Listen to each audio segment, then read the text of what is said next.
Բարևձեզ, ծերագիսներ այսօր ինձ հետ է ուժեղ Հայաստանի ուժեղ տեխնազոն բարոն Էդգար Ղազարյան, բարև բարոն Ղազարյան, ինչպե՞ս եք։ Բարև ձեզ, լավ, փառք ուժեղ։ Ուժեղ եք, վստահ եմ, եւ միշտ ուժեղ մնաք։ Բարոն Ղազարյան, փաստ է ասիգա, ես չեմ հորինում, օրվա իշխանությունը երբ որ քաղաքական հավաքներն է, բաց բարապ մարդ չի լինում, երբ որ նրանք փոխարում է արհեստական ծևերով շոու բիզնես անում է եւ այլն, քեբաբի օր եւ այլն, շատ մարդ է գալիս։ Էսի մեկ երևույթ։ Մյուս կողմից արդյոք այս բոլորը ցեզի մտավախություն չի պատճառում, որ մի գերբով իշխանությունը ասնդությունները պիտի շահի եւ դրա համար այս ռեպրեսիաները ուժեղանում են, արդյոք ասի այդ իրավիճակը չի չարդացել որ ընդրությունները պիտի լինի շատ ավելի ուժեղ ռեպրեսիայի մեջ։ Անցաշաբաթ ցեզի հարցազրույց պիտի նեի ինձ էսի կոր կադի են կանչել։ Ձեր ցանգին ամենեն ուժեղ թեմքերը մեկը կալանավորված է։ Արդյոք մտավախություն չկա որ մինչև ընդրություն ուժեղ Հայաստանի բոլոր ցանկը լինի կալանավորված եւ հաջորդը հասնի մեր հերթը։ Ինչ կսեք։ Այդ ռեպրեսիաները դրանք գոյություն ունեն,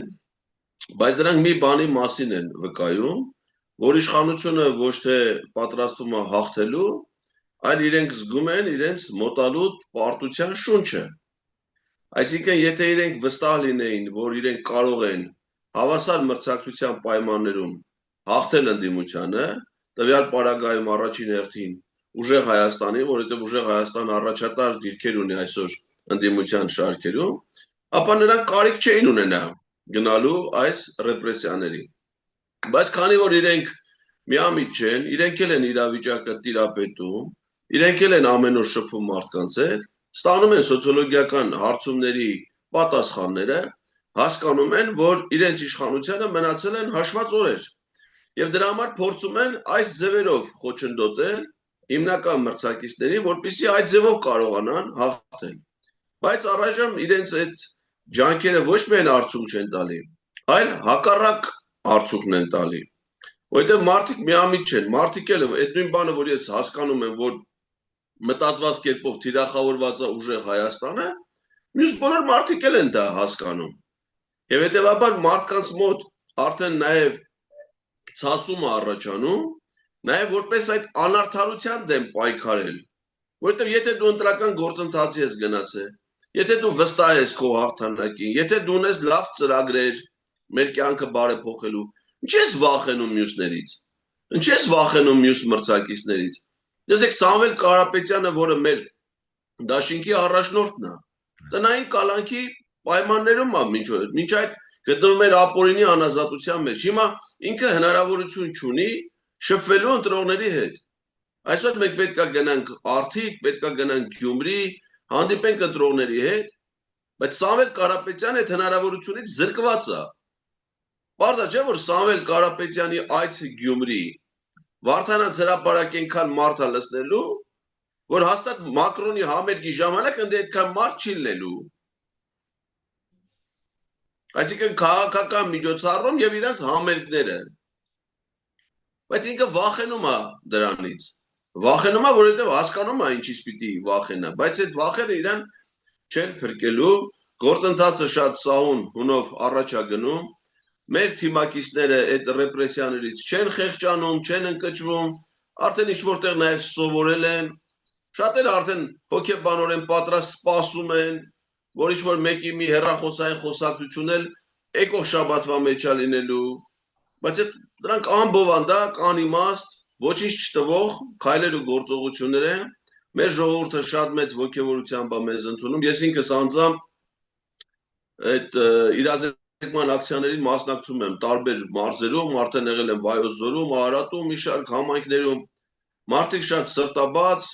շատ մեծ ոգևորությամբ են մեզ ընդունում, մեզ հաջողություններ են մաղթում եւ պատրաստակամություն են հայտնում առաջիկա ընտրություններում մեզ օգնելու, մեզ սատարելու եւ դա մեզ ոգևորում է, այսինքն մեզ ոչ թե այդ ռեպրեսիաները խոչընդոտում է, այլ հակառակը մարդկանցից ստացված դրական տրամադրությունները մեզ ոգևորում է։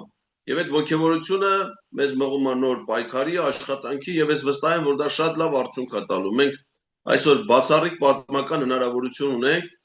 խաղաղ հանգիստ եղանակով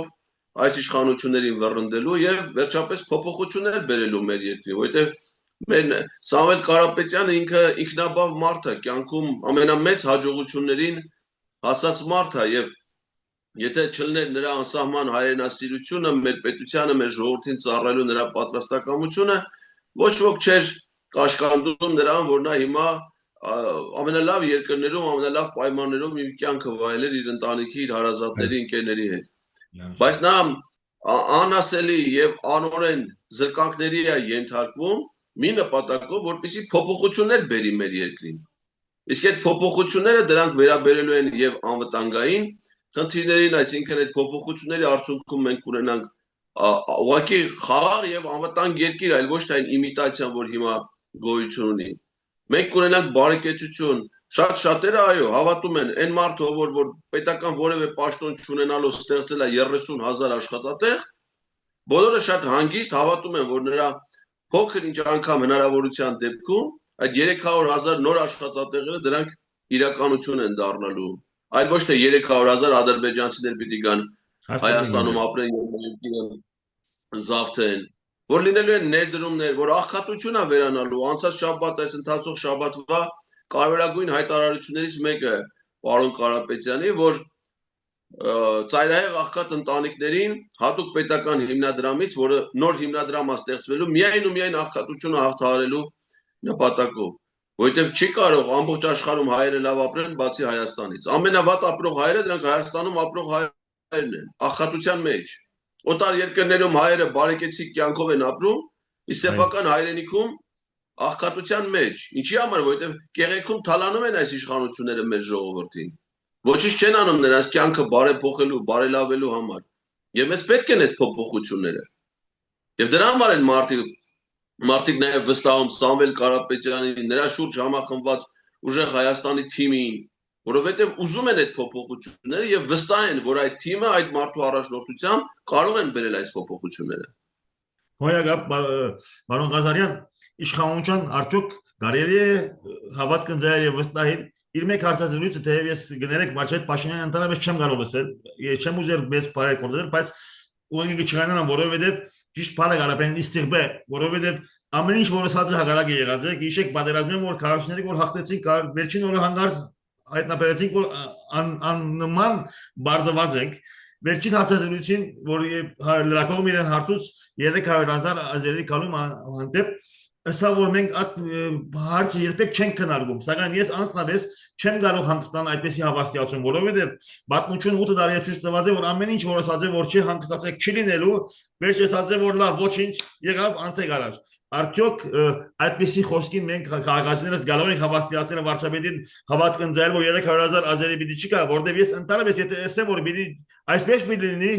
կհասկանամ հակառակը պիտի լինի, հակառակը շատ ավելի գզարվում է, ինչ կուզեք ասել։ Ճիշտ է։ Նայեք, ես օրինակ հավատում եմ այն բանին, որ ինքը ասում է, որ ինքը նման հարցեր չի քննարկում, որովհետև իր հետ առհասարակ Ալիևը ոչ մի հարցեր չի քննարկում։ Ալիևը իրեն հանձնարարություն է տալի, ինքը այդ հանձնարարությունները կատարում է։ Հիշեք, երբ որ Տաուշից 4 գյուղեր եւ հարակից տարածքները հանձնեց Ադրբեջանին, ադրբեջանցի մի լրագրող Ալիևին հարցրեց, ասում է, քանի որ Հայաստանի հետ հարաբերությունները բարդ են, ձեզ ինչպես հաջողվեց դիալոգ ստեղծել Հայաստանի հետ եւ այդ տարածքները վերադարձնել Ադրբեջանին, այսինքն ինչպես քննարկում, չէ՞։ Այո։ Ալիևը շատ հանգիստ պատասխանեց, ասում է ճիշտ ասած, այնտեղ ոչ մի դիալոգ չի եղել, դա մոնոլոգ է եղել, բառացի եմ ասում, մոնոլոգ է եղել, մենք պահանջել ենք եւ իրանք մեր պահանջները կատարել են, որովհետեւ իրանք չեն կարող մեր պահանջները չկատարեն։ Այսինքն դա ցույց է տալի, որ Նիկոլ Փաշինյանի եւ Իլհամ Ալիևի միջեւ առհասարակ ոչ մի հարց չի քննարկում։ Հիշեք այն խաղաղության պայմանագիր կոչվածը, երբ որ քննարկվում էր, ասացին մի 6-7 ամիս ասում են 3 կետ կա այդ պայմանագրի մեջ, որին Հայաստանը դեմ է։ Եվ մենք չենք նախաստորագրի դա, մինչև այդ 3 կետերը չփոփոխվի կամ չհանվի, ասին այդ 3 կետերը հանենք, այն մյուսները ստորագրենք, հետո այդ 3-ին կանդրադառնանք։ Հետո ինչ տեղի ունեցավ։ Սուսը փուս, ակաժները կախ գնաց ստորագրեց բոլոր 17 կետերը առանց որևէ փոփոխությունների։ Այսինքն Ալիևը ոնց պահանջեց, ինքը տենցել այդ պահանջները կատարեց։ Ինքը ասում էր ԵԱԿ Մինսկի խումբը կլուծարվի մենակ այն ժամանակ, երբ որ խաղաղության պայմանագիրը ոչ թե նախաստորագրած, այլ ստորագրած կլինի։ Եվ մենք վստահություն կունենանք, որ այլևս խաղաղություն կլինել, կոնֆլիկտ չի լինի։ Նոր այդ ժամանակ մենք ԵԱԿ Մինսկի խումբից կհրաժարվենք։ Տենց է, չի ասում։ Տենց է, հա։ ԵԱԿ Մինսկի խմբի լուծարման թուղթը ստորագրեց առանց խաղաղության պայմանագիրը ստորագրելու։ Հիմա Ադրբեջանում ստեղծվել է Արևմտյան Ադրբեջանի միություն կազմակերպությունը, որը ունի նախագահ, այդ նախագահը Միլի Մեջլիսի падգամավոր է։ Իրանք ընդդեմ նախագահի հովանու ներքո կազմակերպում են քննարկումներ, հաշվառում են ադրբեջանցիների, որոնք պիտի գան բնակվեն Հայաստանում։ Հաշվարկել են, որ Հայաստանի պետական բյուջեն նրանց պիտի տա փոխհատուցում 17.5 միլիարդ դոլարի չափով։ Արդեն առանձնացրել են բոլոր այն բնակավայրերը անվանումներով, որտեղ պետք է գան ապրեն այդ ադրբեջանցիները։ Ստեղծել են Արևմտյան Ադրբեջանի հեռուստատեսություն, նաև հայերեն լեզվով հաղորդումներ են հեռարձակում։ Այսինքն իրենք հետևողական այդ ուղղությամբ աշխատում են։ Իսկ Նիկոլ Փաշինյանը կա մի դեպք, երբ որ Իլհամ Ալիևը նրանից բան պահանջի, ինքը նրա պահանջները չկատարի, նման բան չի եղել։ Հիմա այս պահին դա է պահանջում, դա է անելու, եւ շատ կարճ ժամանակ հետո ադրբեջանցիները գալու են Հայաստան, հիմա էլ են, չէ՞ գալի։ Այո։ Հասարակական կազմակերպություն կասեն 19 հոգի, 20 հոգի փորձագետ։ Ինչ փո, ադրբեջանցի փորձագետը ո՞րն է։ Սովորական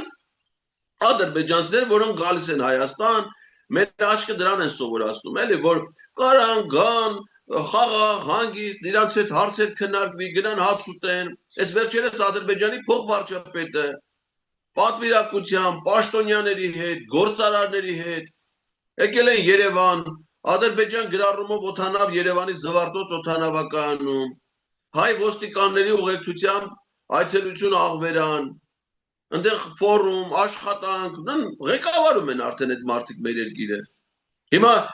մամուլի հաղորդագրում լրագրողներից փակ ոչ մի լրագրող ներկա չի եղել հանդիպմանը։ Հիմա կարանք մտածենք, որ Շահին Մուստաֆայևը հենց այս այցի ընթացքում հարց է բարձրացրել, թե ադրբեջանցիների առաջին խմբականակը որտեղ պիտի գա եւ որտեղ պիտի ապրեն։ Եվ ես շատ լավ գիտեմ որտեղ ալելու։ Առաջինը ցելելու են անկլավները, որոնք Նիկոլ Փաշինյանը ընտրություններից հետո մտադիր է տա, եթե մնաց իշխանության։ Այսինքն Տիգրանաշենը անմիջապես կհանձնի եւ առաջի ադրբեջանցիները կգան այս Տիգրանաշեն։ Դրանից հետո կգնան Վեդի, դրանից հետո կգնան Մասիս, հետո կգնան Վարդենիս, հետո կգան Երևան, ասելա, չէ՞, մենք գնալու ենք Երևան, դա հին պատմական ադրբեջանական քաղաք է, պարտադիր չի, որ մենք հետո գնանք տանկելով։ Ես չեմ ասել, չէ՞, Ալիևն է ասել։ Դա Ալիևը ասում է, Նիկոլ Փաշինյանը դրա ասածները կատարում է։ Հիմա դրա հետևանքով կարճ ժամանակ հետո Հայաստանը բնակեցվելու է ադրբեջանցիները, ու սա դառնալու է իրենց երկիրը։ Իսկ Սամվել Կարապետյանը ինչ է ասում, ասում է հակառակը, որ խաղաղության իրական երաշխիքներ են պետք, որ ոչ թե մի բանից պետք է քննարկել ադրբեջանցիներով Հայաստանը բնակեցնելու, արցախցիներին իրենց հայրենիք վերադարձնելու, նրանց օրինական միջազգայինորեն երաշխավորված իրավունքների իրացումը, որ Հայաստանը ոչ թե 300,000 ադրբեջանցի պետք է լինի, այլ հայերը պիտի ապրեն այս երկրում եւ ունենան նորմալ վարձատրվող աշխատատեղեր 300,000, որը կապահովում Սակայն հիմա իշխանությունը հերթական շանտաժ է դնե եւ դեսե որ ուժեղ Հայաստան եթե կա եւ այսպիսի Ձայրայեղ արմադական գարձը թիրքն է, սրանք պատերազմադանչեր են, միլիոնակ պատերազմ նախընտրելի է, որ մենք լեզու գտնենք Ալիևին եւ փոխանակ պատերազմ ունենալու 300,000-ը փելենք, խաղաղ ապրին, քանտի պատերազմի երթանք եւ միլինի հավատացեք, դուք հավատաք, բայց հայ ժողովուրդ, հավատացեք, որ լինելու է, շատեր կարծում են, շատեր գիտեք, որ հոգեբանորեն ամենեն վատ բանը չեն կարող ընկնել։ Եթե մարդ գիտնա, որ պիտի մեռնի, այդ իրողությունը կմերժե։ Գիտեք չէ որ հոգեբանորեն մարդ ահավոր բանը չի կարող հավատալ, սակայն ժողովուրդ պիտի լինի։ Ինչ կուզեք ասել, պիտի ասել որ շուտով Փաշինյան, վարչապետ Փաշինյանը որ ուժեղ Հայաստանը պետք է պատերազմ լինի, նախընտրելի է որ 300,000-ը կամաց փնենք եւ այլն հա լեզու գտնենք, հա խաղություն եւ այլն, բիդանի եւ մարդիկ կան որ պիտի հավատան, ինչ կուզեք ասել։ Մինչեւ հիմա պատերազմ ով է բերել մեր երկիր, փաստ գոյությունի, չէ՞։ Նիկոլ Փաշինյանը իր պաշտոնավարման շրջանում 3 մեծ պատերազմ ա եղել եւ եւս 4 մարտական գործողություններ զոհերով, տարածքային նյութական կորուստներով։ Այսինքն ընդհանուր առմամբ մոտ 7 պատերազմ որից 3-ը լայնածավալ պատերազմներ։ Այդ պատերազմներից ո՞ր մեկից առաջ է ինքը մեծ պատերազմ խոստացել։ Ոչ մեկը։ Բայց երբ որ ինքը մնում է իշխանության ղեկին, միշտ լինում է պատերազմ։ 18 թվին երբ որ գալիս է իշխանության, ասում են, որ պատերազմ է լինելու Արցախում, մարդիկ են զոհվելու, որից հետո Արցախը մենք պիտի հանձնենք Ադրբեջան։ Դες բան է խոստացել, չէ, բայց այդ է չէ եղել։ 21 թվին 44 օրյա պատերազմից հետո երբ որ ընտրություններ էր, նա խոստանում էր ասում էր, որ նոր պատերազմ է լինելու, չէ, բայց 22 թվի ջերմուկի պատերազմը դրանից հետո է, չէ եղել։ 23 թվին մեկօրյա պատերազմը Արցախում ցեղասպանությունն ու բռնի տեղահանությունը դրանից հետո է, չէ եղել։ Այո։ Այդ պատերազմը Պարոն Ղազարյան։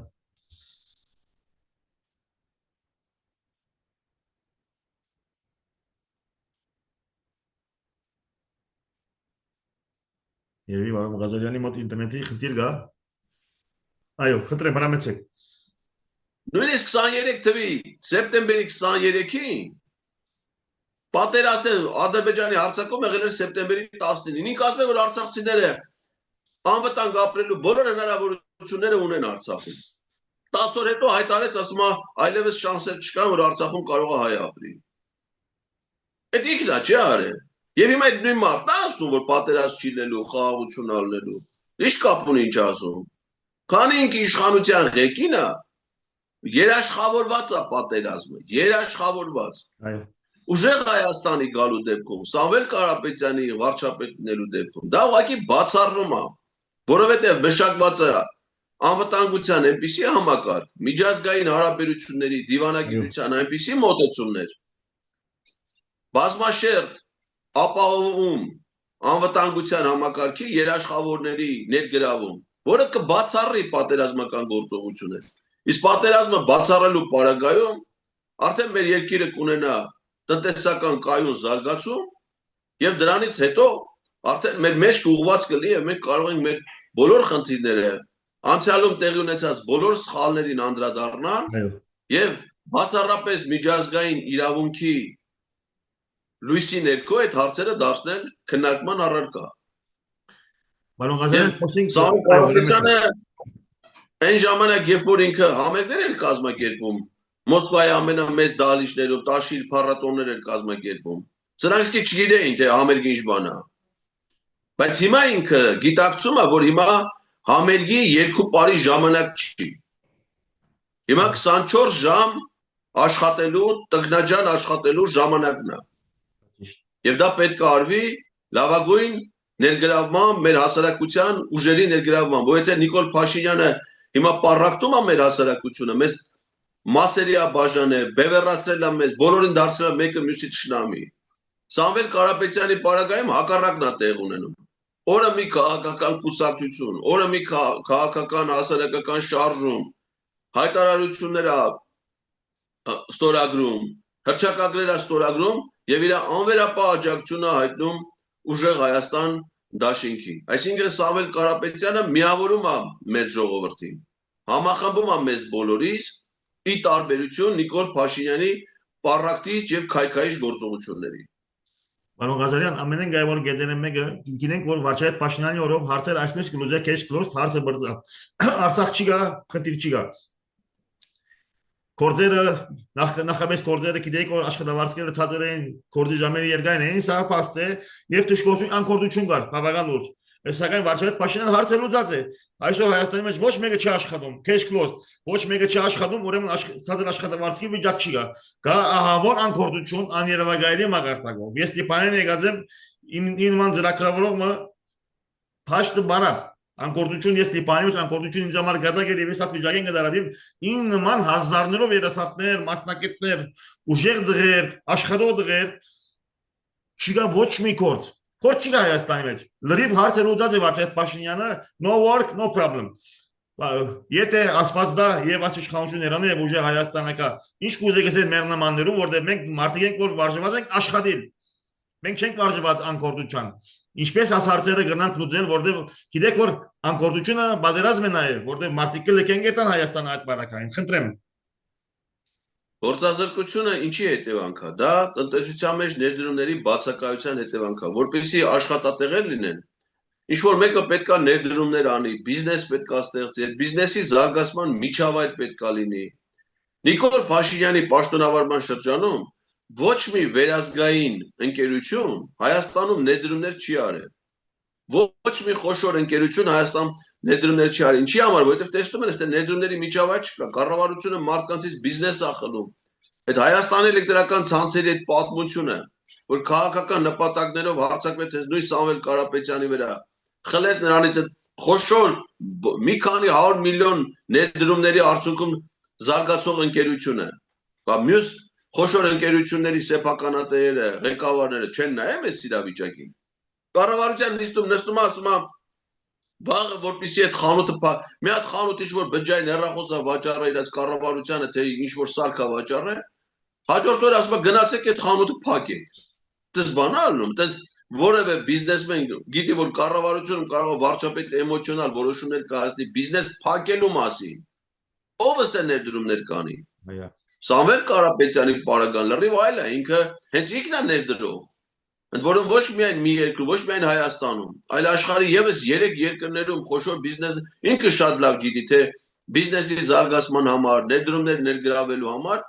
ինչ պայմաններ են անհրաժեշտ երկրում ստեղծել, ինչ տնտեսական միջավայր է պետք ստեղծել։ Այդ չասեմ իր անձնական հնարավորությունները, վերջը մենք խոսում ենք աշխարհում ամենամեծ հաջողությունների հասած հայերից մեկի մասին։ Այո։ Նրա կարողությունները շատ քիչ են տարբերվում Միացյալ Նահանգների նախագահի կարողություններից։ Մի տարբերությամբ որ Թրամփի կարողությունները մի տարվա ընթացքում 1.1 միլիարդ դոլարով պակասել է, Սամվել Կարապետյանը 900 միլիոն դոլարով ավելացել է։ Բայց մարդը նաև այդպիսի մարդ ունի նաև բիզնես կապեր, գործընկերներ, որ միայն իր հանգամանքը, այսինքն իր իշխանության մեջ լինելու հանգամանքը արդեն երաշխիք է նրանց համար այս երկրում ներդրումներ անելու։ Այդ 300,000 աշխատատեղը, որ հայտարարվել է, դա խո վերացական թիվ չի։ Դա մտածված, հաշվարկված եւ ըստ ոլորտների, այդ թվում նաեւ յուրախություն ձեզ ասեմ, նաեւ IT ոլորտի։ Լուրջ փոփոխություններ են սպասվում մեր երկրում, որ մարդիկ իրենց երկրում հնարավորություն կունենան արժանապատի ձևով աշխատել, այդ աշխատանքը իրենց կբերի վաստակ, արդյունքներ եւ կապրեն խաղաղ երկրում։ Ի վերջո մեր ժողովուրդը արժանի է այդ ամեն ինչին։ Այս ինչ 8 տարի է սրանք եկել են իշխանության, մենակ ճգնաժամեր, արտակարգ դրություն, ռազմական դրություն, պատերազմ, զոհեր, կորուստներ, տարածքային կորուստներ, նսեմացում։ Վերջ ինչքան կա այս ամեն ինչի պիտի վերջ դրվի, թե չէ։ Եվ հիմա եկել այդ ամեն ինչին վերջ դնելու եւ փոփոխություններ բերելու ժամանակը։ Խոսենք նաև ընդրական օրենքի մասին, բարոն Ղազարյան, ես այսպիսի օրենք չեմ տեսած, արդեն գրնան լսել արդյոք որ ինքին արդեն ընդրությունը գերեզված է։ Օրինակ համար ես եթե գամ շատ էր ընդրեն ոյ մեկ ցանկ, որ 400 շեմը չանցնի, ես չեմ ուզել երբեք որ օրինակ իմ ցանց ոչ մի կերպով վարչապետ Փաշինյանին երթա, եթե իմ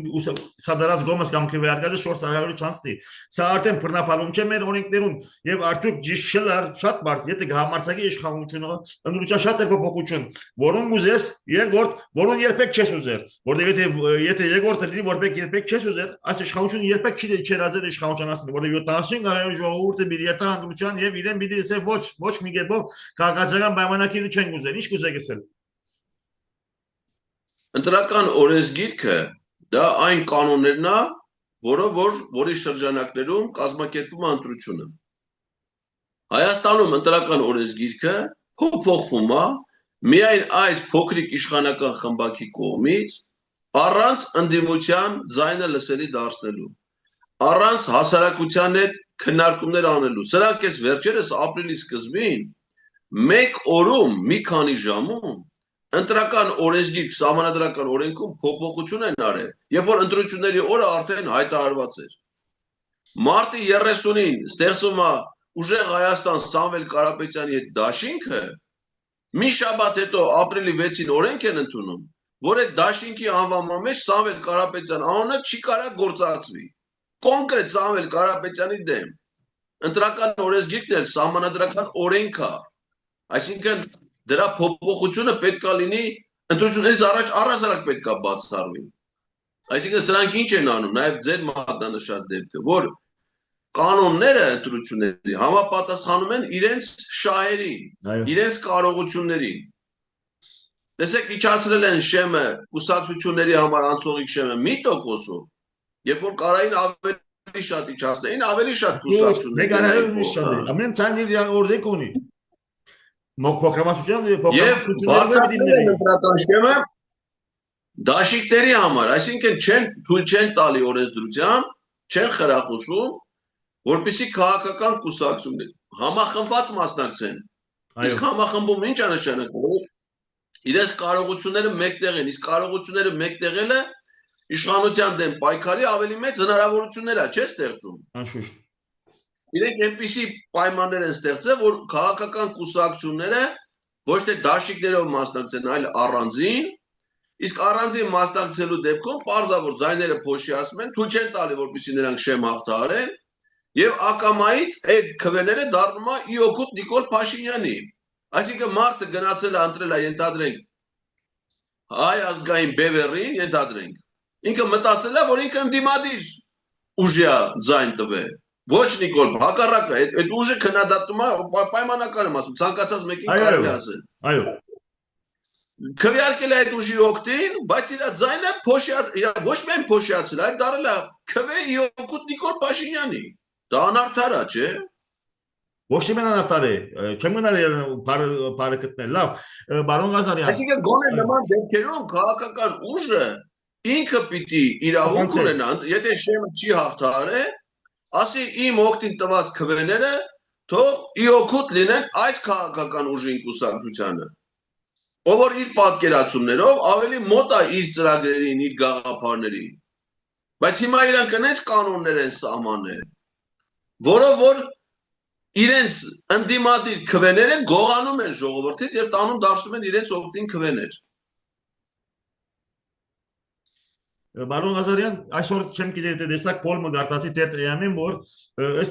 ըստ այդ փոլին քաղաքացիական բայնարկետը 23%, կարծեմ ուժեղ Հայաստանը 14, սակայն երկու ընդդիմադիր ուժ, նաև Հայաստան Տաշինքը եւ երրորդը կարծեմ Փառքված Հայաստանը միասին կգազմեն մոտ 40%։ Արդյոք մտավախություն ունի, որ այդպեսի դեպքում ասված չնե, եթե ընդդիմությունը իսկապես 40% բեր եւ իշխանությունը 26 դարձյալ նույնիսկ մի խնդիր լինի, որ անոնց մեկ մասը կոալիցիա գազմե իշխանության հետ եւ ինչպես կուզեք ժողովրդի հավաստիացնել, որ ոչ, ասկոնի աս 3 ինտիմատիվ ուժեր իսկապես եթե 40% անցին պիտի գազմեն կոալիցիա եւ անոր մեջ են դուրս պիտի մղեն այս փորձանք իշխանությունը։ Գիտեք, դա բազմաթիվ սոցիոլոգիական հարցումներից ընդամենը մեկի արդյունքներն էր եւ դա արվել է ավելի շուտ, քան հրապարակումը բնականաբար, մի 7 օր 10 օր առաջ, իսկ նախընտրական քարոզությունը դեռ նոր պիտի մեկնարկի, մայիսի 8-ից։ Անկամ այս պայմաններում ձեր վկայակոչած Գելապի հարցումներով ընդդիմության քվեների քանակը ավելի շատ է, քան Նիկոլ Փաշինյանին, այսինքն եթե դա լինի վերջնական արդյունք, ապա Նիկոլ Փաշինյանը պարտվում է։ Բայց դեռ այս պահի դրությամբ մենք մեր պայքարը, քարոզությունը դեռ նոր ենք սկսել, եւ ես ձեզ վստահեցնում եմ, որ մենք շատ լավ արդյունքներ ենք ունենալու, դեռ մինչև 28-ը ժամանակ կա, որ այն քաղաքական ուժերը, ովքեր որ կտեսնեն իրենց քարոզչության արդյունքում, որ չեն կարող շեմը հաղթահարել, որպեսզի իրենց ձայները չփոշիանա, ձեր մտավախությունը իրականություն չդառնա, այսինքն նրանց օգտին քվեները չդառնան ՔՊ-ի քվեներ։ Նրանք նաև իրավունք ունեն մինչև մայիսի վերջ ինքնաբացառք հայտնեն իօգուտ այս կամ այն քաղաքական ուժի։ Եվ ես կարծում եմ, որ այդ վերադասավորումներն էլ դեռ կլինեն մինչև ընտրությունները, ավելի կկոնսոլիդացվի եւ մենք այնպիսի հաղթանակ կտոնենք, որ Փաշինյանին թպրտալու տեղ չենք թողնի։ Ես հավաստիացնում եմ, որ դա տենց ալնելու։ Ես հավաստիացնում եմ ոչ թե այն բանի համար, որ ես ուժեղ Հայաստանի թիմում եմ, падգամավորի տեխնացու եմ, տենց եմ, այլ ես գրեթե ամեն օր հիմա ակտիվ շփումների մեջ ենք մեր ժողովրդի հետ։ Մենք տեսնում ենք, թե ինչ դրական փոփոխություններ են տեղի ունենում եւ ինչ իրական տրամադրություններ կան մեր հասարակության մեջ։ Անկամ այն մարդիկ, ովքեր որ հիմա պետական ոլորտում են աշխատում, իրենց վարչական ազդեցության հսկողության տակ են, իմացեք, որ այդ մարդիկ հիմա չեն աղմկում, որպեսզի իրենց գործին, իրենց ընտանիքին չվնասեն, որտեղ գիտեն ինչ ռեպրեսիաների շրջան է։ Բայց այդ մարդիկ լուռ, համբերատար սպասում են հունիսի 7-ի ընտրությունների օրվան։ եւ նրանք վստահ քվեարկելու են ընդդիմության օգտին, գերակշիռ մասը ուժեղ Հայաստանի օգտին։ Բալոն Ղազարյան, ունենք դաղամը 7 րոպե, սակայն ես կուզեմ դուք ձեր խոսքը քաղաքացիական պայմանագիրի համագիրներում, որ արդյոք չեն հասկանալ, որ եթե ազերիները կան եւ ադի ես շատ մոդալուտ կտեսնեմ, չի բիդես որ ասի Փաշինյանից չէ, ասոր այդ խնդիրություններն նույնիսկ անտիմատիր է։ Բոլոր հայերուս մեր ճիշտ կներեք սպիրկա արդյունությամբ, եթե 300,000 ազերի պիտի կա Հայաստան, բոլոր Հայաստանի հայերուս մաման պիտի լացնե։ Թուրքիա, այդ 300,000-ը պիտի կա հայերեն, այսինքն մեր գործերը մի դառնեն եւ անոնք չեն գազգարզեն մեզ հետ թուրքական մոհաբբատն են լուսյուրու։ Ինչ կուզեք ասել ԿԲ-ի աշակիցներուն, որտեղ եթե ասպես շարունակվի իրենց տունը, մեր տունը, բոլորիս տունը պիտի կանտվի։ Խնդրեմ, ունենք 7 րոպե, հրամեցեք։ Մենք ադրբեջանցիները հայերի հետ համակեցության, միասին ապրելու, խաղ ապրելու տրամադրություն չունեն։ Իրենք այդ տրամադրությամբ ու մտադրությամբ չեն գալ։ Իրենք եթե հայերի հետ ապրելու մտադրություն ունենային, Արցախում էլ կապրեին։ Արցախի որոշ տարածքներ զավթել էին, չէ՞։ Հիմա այն պահի, երբ որ Հադրութը զավթել էին, նոյեմբերի 9-ի հայտարարության մեջ գրած էր, որ բռնի տեղահանված անձինք պիտի վերադառնան իրենց մշտական բնակության վայրերը։ Այսինքն Հադրութը անցել է Ադրբեջանի վերահսկողության տակ։ Հադրութի հայ բնակչությունը պիտի վերադառնա իր բնակության վայրերը, ունդեղ ապրել։ Դες բան եղել է։ Չի եղել։ Այսինքն նրանք հայերի հետ համակեցություն վարելու, այդ որ միամիտ մարդիկ կան, ասում են կգան, առևտուր կանենք, միասին կապրենք։ Նրանք միամիտ մարդիկ են, եթե նրանք կարան ձեր եղածը ձեր ձեռքից խլեն, ինչի պիտի դա ձեր ձեռքից առնեն։ Ովքեր են այդ միամիտները, որ դրան հավատում են։ 88 թվականի Ղարաբաղյան շարժման հիմնական ողբերգությունները ո՞րն են։ Սումգայիթում, Կիրովաբադում, Բաքվում, հայերի ջարդերը, չէ, այսինքն ադրբեջանցիները, որտեղ ապրում են հայերի հետ, գիշերով դուրս էին գալի ու սպանում էին հայերին, իրենց տների մեջ։ Ռամիլ Սաֆարովը, որ գիշերով կասնահարել էր Գուրգեն Մարկայանին, այդ ինչի դրսևոր, այդ իրանց էությունն է, չէ։ Հիմա իրանք չեն գալիս տեղ խաղաղ ապրելու, իրանք գալիս են մեր երկիրը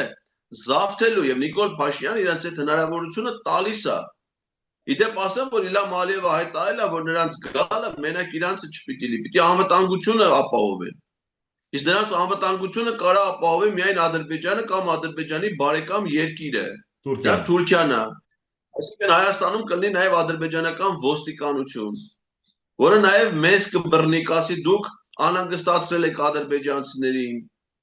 ազգային կոնֆլիկտ եք հրահրել։ Այսինքն այն դժբախտությունները, այն ողբերգությունները, որով մեր ժողովուրդը 88 թվին անցել է, նորից վերադարձնում են մեզ։ Եվ սրա դեմը պետք է առնել, սա պետք է կանխել, սա դրան զուգահեռ նայեք ինքը սահմանադրություն է փոխում, ասում է այս 3-րդ հանրապետությունը պիտի վերանա, դրա փոխարեն պիտի 4-րդ հանրապետությունը լինի, այդ իրենց հայտարարություններն են, չէ՞։ Իսկ ով ասում որ 4-րդ հանրապետության անունը լինելու է Հայաստանի Հանրապետություն, այլ ոչ թե Արևմտյան Ադրբեջանի Հանրապետություն։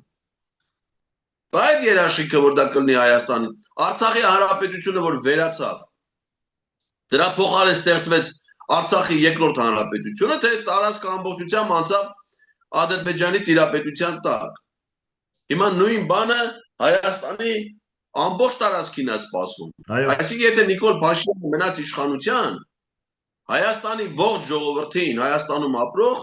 սպառնում է նույն ճակատագիրը, որը ունեցել է Արցախի ժողովուրդը, թե ոչ մեկ չասի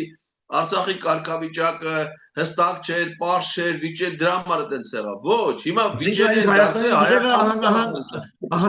հստակությունը վերածում է անհստակության։ Ամեն օր Հայաստանի հիմքերը քանդում է, հստակությունը վերածում է անհստակության այս իշխանությունը։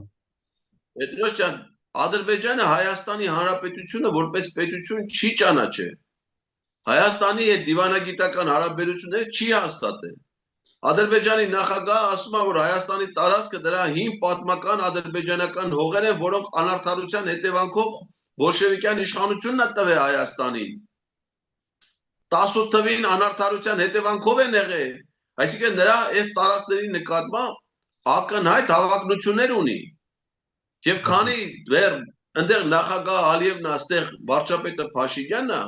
այդ ամեն ինչը իրականություն է դառնալու։ Դրա համար այստեղ պետք է մենք այնտեղ չենք կարա, չէ՞ Ալիևին փոխենք։ բայց կարող ենք ստեղ Փաշինյանին փոխել։ Այդ փոփոխությունը ոչ միայն մեզ նոր զարգացման հնարավորություն է բերում, այլ առաջին հերթին կանխում է այն ողբերգությունների, կորուստների, պատերազմների, մահերի շղթան, որը մեզ բերել է Նիկոլ Փաշինյանը։ Պարոն Ղազարյան, իմ հարցումս ավարտած ունին 3 րոպե, տաշի ձեզ ազատ կցկեմ, սպիրկայելը պետք է կանքվեարկելու Հայաստան դրանց ինչ կուզեք ունին 3 րոպե։ Սպիրկայելը Ես կոչ եմ անում, որ բոլոր ընտրողները, ով որ Հայաստանում ընտրելու հնարավորություն ունի, անկախ դրանից իրենք այս պահին մշտական Հայաստանում գտնվում են, թե ժամանակավոր ինչ-որ առիթով գտնվում են երկրից դուրս, իրենց կյանքը գործերը պլանավորեն այնպես, որ հունիսի 7-ին լինեն Հայաստանում, մասնակցեն ընտրություններին, եւ իմ կոչն է, որպեսզի նրանք քվեարկեն ուժեղ Հայաստանի օգտին, իսկ եթե ունեն այլ պատկերացումներ, այլ նախասիրություններ, ապա բացառապես ընդդիմադիր որևէ այլ քաղաքական ուժի օգտին եւ ընդ որում այնպիսի հաշվարկով իրենք ընտրություն, քանի որ ընտրական օրենսգիրքը զայներ փոշիացնելու ռիսկեր է ստեղծում, ամեն մարդ իր ընտրությունը կատարի այնպես, որ երբեք իր ձայնը Նիկոլ Փաշինյանի օգտին քվե չդառնա, չփոշիացվի։ Այսինքն այդ իմաստով ուժեղ Հայաստան ընտրել այդ խնդիրն է վերջնականապես լուծում եւ ես կոչ եմ անում, որ այդպիսի ընտրությամբ, այդպիսի ոգևորությամբ, պատրաստակամությամբ մարդիկ մասնակցեն ընտրություններին եւ այդ ձևով հեռացնեն Նիկոլ Փաշինյանին իշխանությունից։ Պարոն Ղազարյան, շնորհակալություն շահերները նախ ինչ իստեմ ցեզի դպավորություններս մեծ թվով հայերի պետք է լիբանանեն եւ պիտի քվեարկեն, բայց Հայաստան տաշինքին այդպես տեսած եմ իմ բանին, վատ չէ դուհուսամ որ ինտիմությունը հաղթե եւ գազմե կոալիցիա մաքսիմում պիտի կանայ պիտի քվեարկե պերերն ինչ որ գիտեմ իմ բարեկամներս, սակայն որտեղ մեծ մասը տաշնակցական են գիտեք եւ պիտի քվեարկեն, բայց Հայաստան տաշինքին ցեզիա շատ կսիրեն, վստահ եմ որ ցեզիա շատ քվեարկող պիտի լա, շնորհակալություն կայտնեմ եւ գաղութեմ որ ասված դա այս իշխանությունը վերջնական մեծ հերանա եւ այս մղծաման ծավալի։ Շնորհակալություն պարոն Ղազարյան։ Շնորհակալություն, հաջողություն եմ արտում։